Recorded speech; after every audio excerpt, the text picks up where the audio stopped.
What up, world? Welcome to another episode of the Blunt Talk Sports Podcast. I am your host, Anthony Wright, coming to you from the chilly and windy confines of Atlantic City, New Jersey.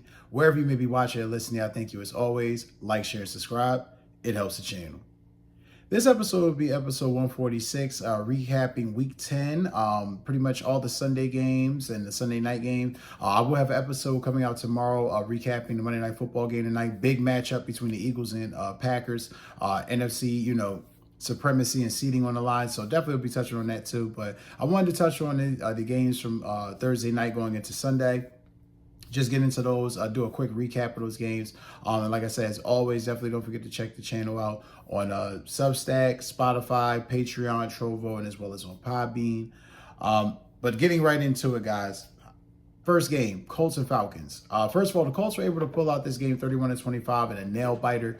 It seemed like the Falcons were just kind of lingering around to win the game, but the Falcons, being feckless and ineffective as they have been all season, couldn't really get it done. Didn't really secure drives like they were supposed to. Now, early in the game, defensively, they did a lot of things correct, did a lot of things right to kind of hone in and really keep the game close. You're looking at it from the statistical standpoint. Looking here, the defense for the Atlanta Falcons, which, like I said, in the first half of the game played very well. You're looking at third down efficiency. The Colts were horrible on third down. Falcons were just as bad, but Colts were only 2 of 12 on third down. So that just explains to you how good that the Falcons defense really was. Also, too, if you go into net rushing yards, the Colts could not, the Falcons could not stop the Colts from running. However, if you look at a lot of the key metrics, like, for instance, passing yards, very pedestrian game. 196 passing yards. The Falcons really were key. Their key emphasis was taking Daniel Jones away. Wouldn't have been the game plan that I would have walked into it with. Clearly, Jonathan Taylor is still one of the best players in the league, one of the best running backs in the NFL. That would have been my game plan and my focus to stop. But Atlanta, doing what they do. They just, and again, a game where you got 2 turnovers. You were able to get the Colts to turn the ball over twice. So it's just kind of inexplicable. But you go into it, you're looking a little bit further and down into the game, and you're looking at the key metrics. For one, it just seems like to me when I look at the Falcons, they don't seem like a complete team. They're inconsistent running the football. Their passing game is really, really like topsy-fucking-turvy. Michael Penix was taken with the 8th or 9th pick in the respective draft that he was selected in, and we're still kind of questioning if he's still that guy. I do think some of that is the offense. I do think some of that is the offensive play calling. But when you watch him pass the ball sometimes, he just looks very, very ineffective. Again, 12 of 28, not great. 177 passing yards, 6 yards per attempt. He did have a touchdown. But it was the running game for the Falcons. The running game is really their saving grace. That is really what they need to be leaning on right now. You had Bijan Robinson, 17 carries, 84 yards. Tyler Algier, 11 carries, 57 yards, a.k.a. the closer for them. Now, he actually had the 2 touchdowns for the Falcons. Scored a touchdown late, which kind of gave you the inclination that the Falcons were going to win the game, but they didn't. You got to give the Colts credit. This team is just very fucking resilient. They're playing like a Super Bowl caliber team. You have to acknowledge that. Shane Steichen definitely has this team prepared situationally. Daniel Jones, again, didn't play great yesterday, but played efficient, 19 of 26. 255 passing yards. He did have a touchdown and interception. Like I said, strip sack, fumble, interception. Starting to turn the ball over a little bit more. However, playing a team like Atlanta didn't cost you. Prior week against Pittsburgh, it did. So it's something to just keep an eye on for the Colts. They're not completely out of the woods yet, but I'd be remiss if I didn't give Jonathan Taylor his props. Again, 32 carries, 244 yards, his first ever 200-yard game in his career. He was averaging 7 yards per carry, and he had 3 touchdowns on the day yesterday. Tyler Warren also getting in on the action, Alec Pierce as well. This team is really, really starting to show that they are one of the best, if not the best team in the AFC this year. It's kind of surprising with the way Baltimore has played, Kansas City has played, Buffalo, especially Buffalo, dropping that fucking dud against the Miami Dolphins yesterday. It's kind of revealing that the Colts are still in it, and the Patriots as well. So remains to be seen. A lot of games left to be played, a lot of things left to play out, but the Indianapolis Colts are definitely a team to be reckoned with, definitely a team that is not to be slept on. And I would also contest that if you're looking at it right now, odds on favor to win that number 1 seed in the AFC. Keep an eye on the Colts, man. It's going to get interesting. All right, we're going to segue into the next game. The next game was another good one. We're going to talk about Patriots and Buccaneers. Now, this game was very crazy. The Bucs lost this game in a heartbreaker, 28-23. They struggled throughout most of the game, which was weird because, again, you're talking about another game where team has the lead. Seemed like they were going to, put it away. It was going to be a tough outing for the Patriots. Patriots just woke up offensively and just took, stole the game. I mean, just pretty much just locked in key and took it away from them. I mean, there are so many things to unpack in this. I mean, first of all, the injuries that the Buccaneers are dealing with right now are starting to become very, very insurmountable. You got to give them credit. They're doing everything they can offensively. I like the play call and I like the diversity of what they're doing. But again, you lose the game 28-23. Sometimes it's the little things that happen. You dive into the stats looking here. Pull that information up here, guys. Give me a moment. And looking at the stats in it here, I mean, again, you're talking about where your running game, let's just look at your rushing defense if you're the Tampa Bay Buccaneers. Rushing-wise, you gave up a grand total of 113 rushing yards. 166, excuse me. You gave up a grand total of 166 rushing yards. 6 yards per carry. You could not stop Travion Henderson to save your fucking life. You're in a situation where right now it's looking bad for Tampa. Tampa's defense is not anywhere where they need to be. It basically cost them. Baker Mayfield is pretty much going to have to shoulder the load for a lot of this until a lot of these guys are able to get back. He had a pretty good game yesterday, 28-43, 273 yards. But again, those high 40, 50 attempt games, it's a lot of wear and tear on the shoulder. Something to just keep an eye on for this team. Like I said, but going forward, the rushing game was not that great, very ineffective. There was running back by committee. I mean, grand total, you have 4 guys, 21 carries, 113 yards. Not really what you're looking for. Rushing game had a lot to be desired. And receiving-wise, Emeka Egbuka, again, has been having a solid season. He's been having 6 receptions, 115 yards, and a touchdown yesterday. Cade Otton getting in on the action, 9 receptions, 82 yards. Outside of that, you did get 2 touchdowns from Tez Johnson, but it's just not enough. It's just they're lacking something right now. You kind of thought with the injuries they had, they were going to probably make a move at the deadline. They didn't. It might be something that's going to come back to bite them. But more key takeaways from the game. The Patriots are for real, and they will not be an easy out going into the playoffs. I can definitely guarantee you that. I mean, looking at it yesterday, Drake May, again, another good game, 16-31, 270 yards, 2 touchdowns, 1 interception. But Travion Henderson, 14 carries, 147 yards. Now, you do keep in mind he did have 2 50-yard bursts, to the house. But you're seeing that explosiveness that's been lacking from the Patriots running game for a long time. I mean, before Ramondre Stevenson, that explosiveness has been lacking in the running game. So that was definitely something good to see. Good to see Mac Hollins getting in, finally getting a game where he was getting his props and his respect. 6 receptions, 106 yards. He was giving the Buccaneers corners hell yesterday. Another weak spot for that Tampa Bay defense. Stephon Diggs also had a touchdown yesterday too. So you got to give the Patriots credit. They are definitely looking like a team that is not to be fucked with. You are not going to just easily walk into the playoffs and just beat them 28-0 and then that just be the end of their season. They're going to fight. They have the identity. Their coach, Mike Vrabel, is definitely keying in with these guys and honing in on the things that make them special and make them tick. So got to give them credit there. But the Buccaneers, last but not least, they got to get healthy fast. They have a lot of issues right now. I don't know if they're going to be able to kind of stem the tide. Now, again, they're only 6-3, but looking at their division, the Falcons, Falcons are kind of wishy-washy. The Panthers, same. But you start losing some games and you start taking on some more losses and, taking on some more water. Before you know it, the Falcons and the Panthers are going to be playing for the division. So, a lot to be left inside for Tampa, but they definitely got to get healthy. As you see here, we'll go into the next game, guys. We're talking about Bears and Giants. Now, the Bears were able to win this game 24-20. I would contest, though, that the Giants definitely should have won this game, and they blew this game, which eventually led to the firing this afternoon of Coach Brian Daboll. I'll definitely touch on that briefly while I'm on this segment. But if you're the Giants, you got to be heartbroken with the way this game played out. First of all, you did everything that you were supposed to defensively to stay in the game from the rip. You frustrated the hell out of the Chicago Bears offense. I mean, it's snowing. It's typical fall day in Chicago. Football at Soldier Stadium. Snowflakes are falling. Tough, gritty defensive game. offense looked like dog shit for the Chicago Bears for about at least 3 quarters, 2.5, 3 quarters. Jackson Dart getting in on the action, making plays.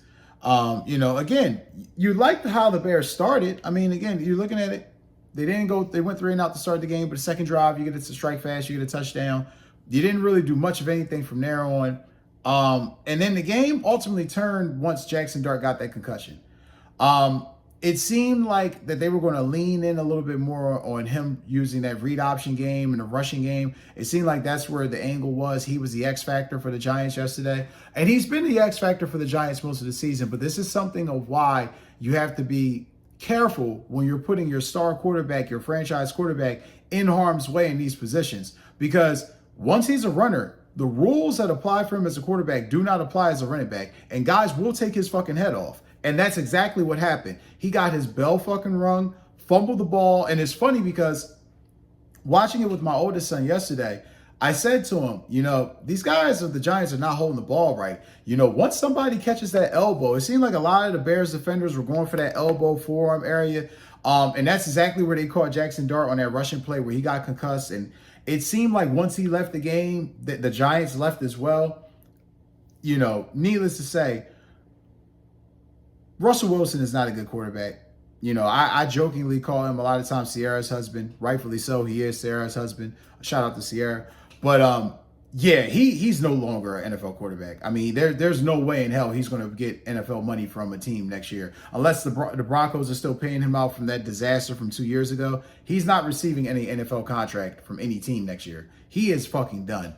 Russell Wilson came in a relief effort. And let me just say this, being completely fair, when you're coming in, it's cold, and no pun intended, you're coming in out of the cold, really hadn't played like that in weeks. Jackson Dart's been the starter, been in a rhythm, been playing.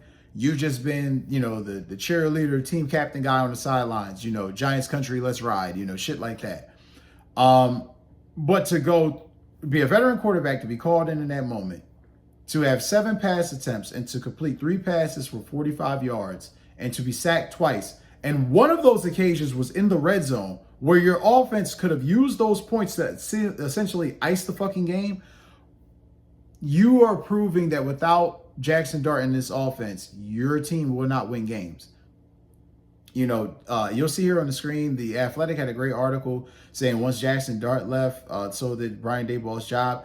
I would contend that be the case. Brian Daboll has been one of the worst coaches in the NFL. Now, I know a lot of people will give him, benefit of the doubt. Oh, well, Daniel Jones was garbage. Saquon stayed injured. The offensive line was trash. He didn't have any receivers. Well, let's just look back at it now.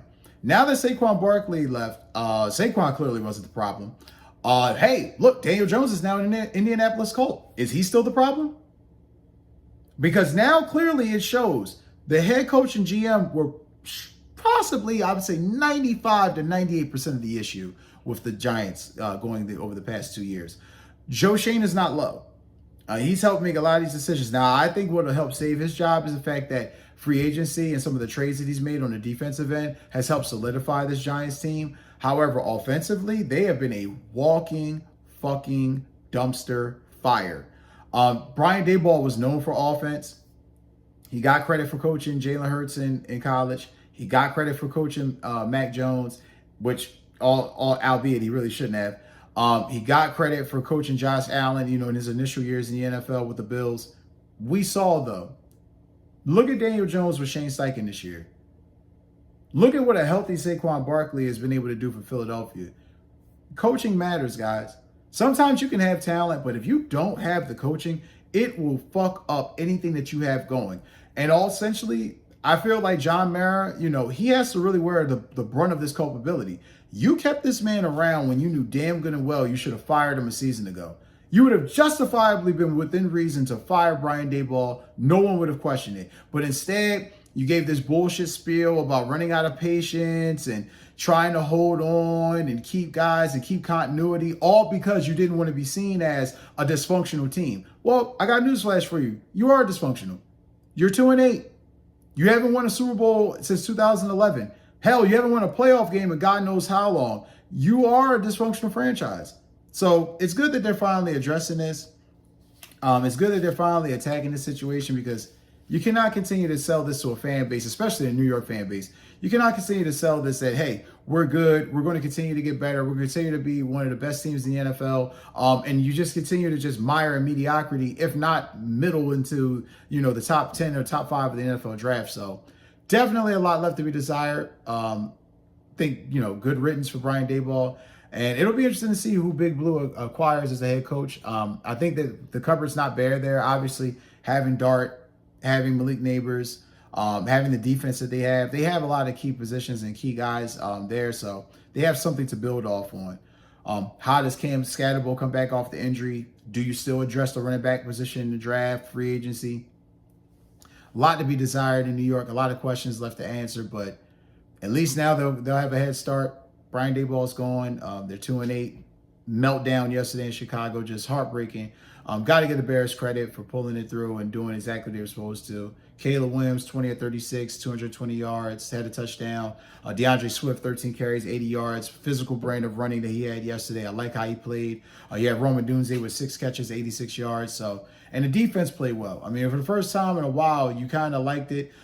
They had C.J. Gardner-Johnson in as well. You liked his acquisition into the defense. He got 2 sacks, 2 quarterback hits. So definitely able to utilize him in a manner that he's comfortable with and that they're comfortable with. So got to give the Bears credit, 6-3. They're looking good. NFC North looking good. Remains to be seen how things will play out, but you got to be excited if you're the Chicago Bears. That was a game that they easily would have lost in normal circumstances in previous times, but not now, and not currently during this Ben Johnson and Caleb Williams era. Next, we're going to talk about Rams and 49ers. This wound up being an ass whooping, double-digit ass whooping. It looked like it was going to be worse than that when it started out. Rams were able to win 42-26. Division game. Let me just say this right now. Puka Nacua is a fucking monster.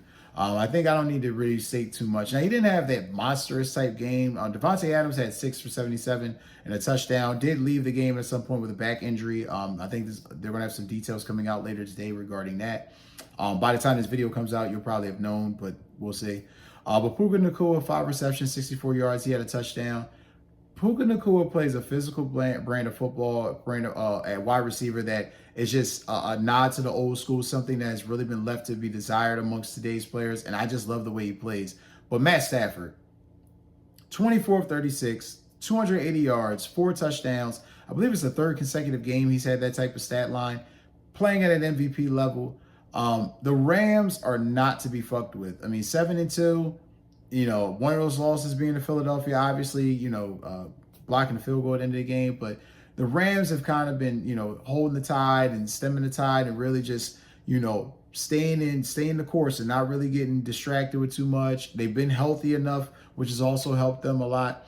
But getting a lot of contributions from some depth guys. Blake Corum having 13 carries, 56 yards. Colby Parkinson, 4 receptions, 41 yards and a touchdown.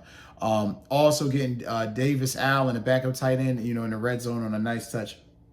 These are all going to be things that are going to be imperative for the Rams going into the playoffs.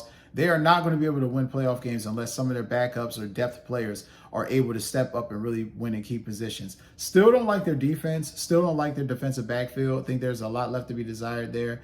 But you have to still give them credit. They are definitely playing at a high level. As for the 49ers, again, 6-4 after the loss. Mac Jones, another good game, 33 of 39, 319, 3 touchdowns, 1 interception. It's not Mac Jones. Essentially what it caused the 49ers yesterday was the Rams took the running game away completely. They'd say Christian McCaffrey is not going to beat us in any way, shape, or form. He did have a good game receiving the ball. He had 8 catches, 66 yards. No touchdowns, but he did, contribute. However, rushing, very frustrating day, 12 carries, 30 yards. They took him away completely. Brian Robinson Jr. did have 8 carries, 41 yards. He did have a touchdown, so he was able to help out in some capacity, but 21 carries, 74 yards for a total for a team rushing the football is not good. Receiving wise, Kittle was able to get in on the action, 9 receptions, 84 yards. Jawan Jennings, 6 catches, 71 yards. Both of them had touchdowns. You also had a touchdown by Luke Farrell, but you need more to beat a Rams team of that caliber. So not going to really trip too much off that. The 49ers are a good team this year, but with all the injuries that they pretty much had, they've been able to sustain. You got to give them credit. They definitely have not made any excuses or pulled any punches about the circumstances that they've been dealt. However, you're playing this Rams team, you really, really have to be on your P's and Q's. And I didn't see it. Like, once they went down 21-0, you kind of got the feeling, even though 49ers had came back, you just kind of got the inclination that they were going to lose the game, and they did. So, got to give the Rams credit there. Next, we're going to touch on Chargers and Steelers. This game was hilarious in a multitude of different ways. Not if you're a Steelers fan, obviously. Chargers were able to win the game 25-10. Needless to say, if you are a Steelers fan today, you are thoroughly, thoroughly, thoroughly concerned about what you saw. One, just some key takeaways, from watching the game. Like I said, you definitely, 25-10 is not a score you can really hang your hat on and feel like you did something great. One, the Pittsburgh offense is very lackluster. Aaron Rodgers, 16-31, 161 yards, 2 interceptions, 1 touchdown, averaging 5 yards per attempt, and a QBR of 4.6. Bottom feeding numbers. Definitely not going to get it done. Definitely not to the caliber and ilk that he's used to playing at. Trash. So that definitely went to a long way to why they struggled last night.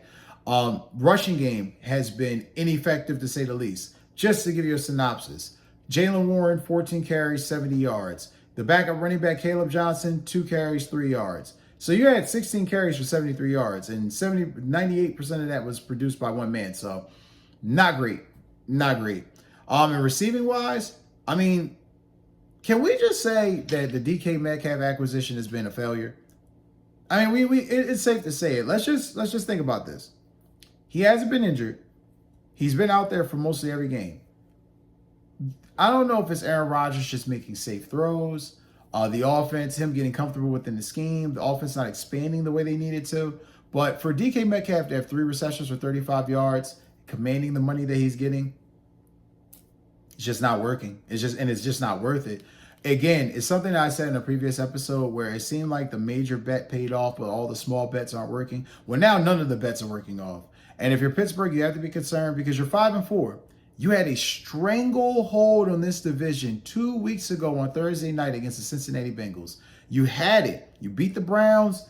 You had the Bengals at home. In Cincinnati. You beat the Bengals. You pretty much got a 3-game lead on the division. It's going to be insurmountable for the Ravens. Even if they rip off some wins, they have to pretty much run the gauntlet to win the division.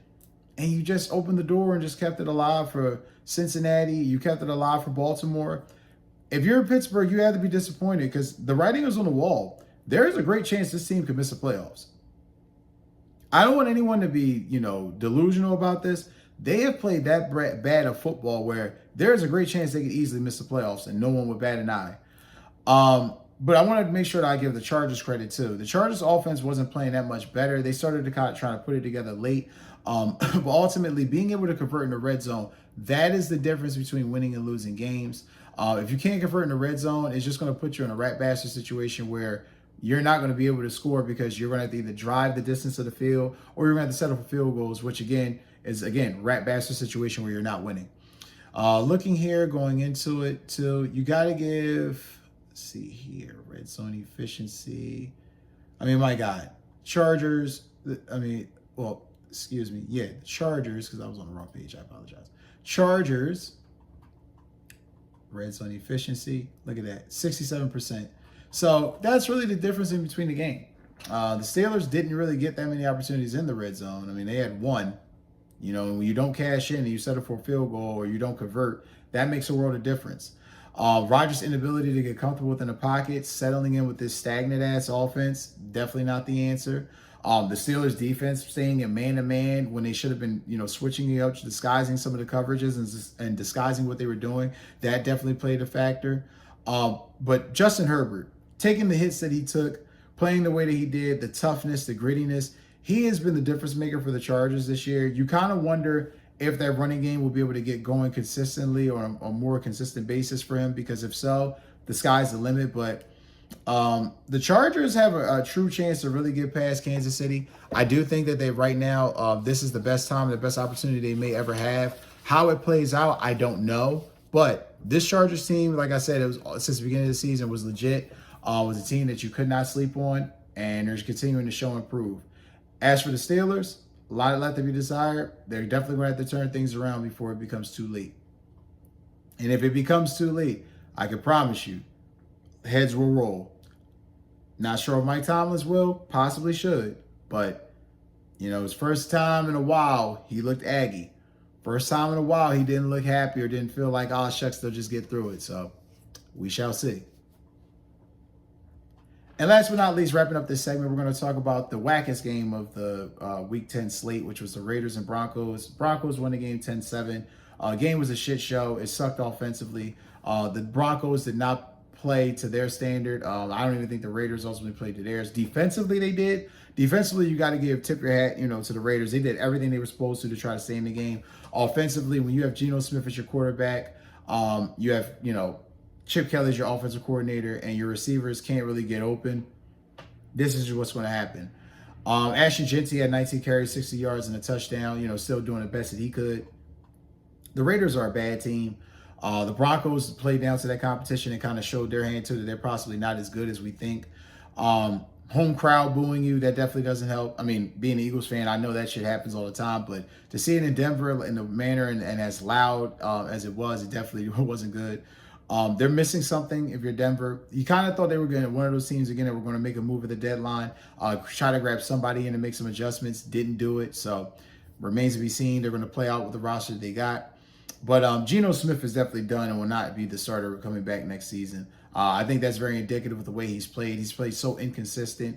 Some games he's been very sharp. Some games he's just been all over the place. This game was very much atrocious. I was glad that it ended when it did and it didn't drag out to overtime or anything like that. But Raiders are screwed. Broncos have some things to tighten up. So we shall see how things play out. But that's going to do it for this episode, guys. As always, I love you and I thank you for plugging in. Don't forget again to like, share, and subscribe. Take care. Don't forget to watch Monday Night Football tonight between Eagles and Packers. Check out my preview video that I'll have posted here shortly to see who I think will win and betting odds, things of that nature. So definitely enjoy your Monday Night Football. Enjoy your Monday period. I'll catch up with you guys a little later in the week.